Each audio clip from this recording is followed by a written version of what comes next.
العميل كلمنا معاه لابتوب فوسترو 3510، النص اللي فوق اتكسر، حب يغير هاوسنج. وصلنا له لحد عنده، جبنا له الهاوسنج جديد. تعالوا نشوف واحنا بنركبه مع بعض وهنوريكم قبل وبعد. يلا بينا. الجهاز وصل لنا بمشكلة منتشرة بتحصل كتير، المفصلة اتخلعت من مكانها. الموضوع بدأ بسيط جدا، لكن مع الوقت فتح وقفل الجهاز بقى صعب جدا، وللأسف ده أثر على الشاشة نفسها وخلاها تتكسر.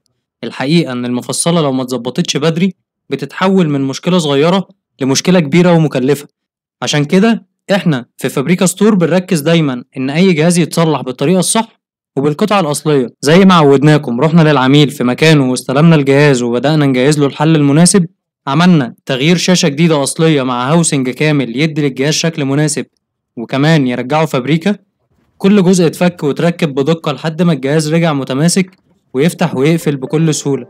النتيجة النهائية، جهاز كان صعب استخدامه بسبب المفصلة دلوقتي رجع شغال بشكل طبيعي جدا.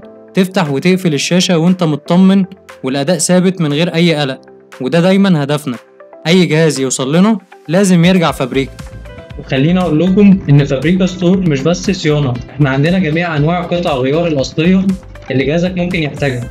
هاوسنج لجميع موديلات اللابتوبات، كمان موجود جميع شاشات اللابتوب، وكمان متوفر جميع كيبوردات اللابتوب، وكل القطع الغيار اللي تضمن ان جهازك يفضل شغال بكفاءه عاليه. وده دايما هدفنا، لما جهازك يوصل لنا لازم يرجع لك فابريكا.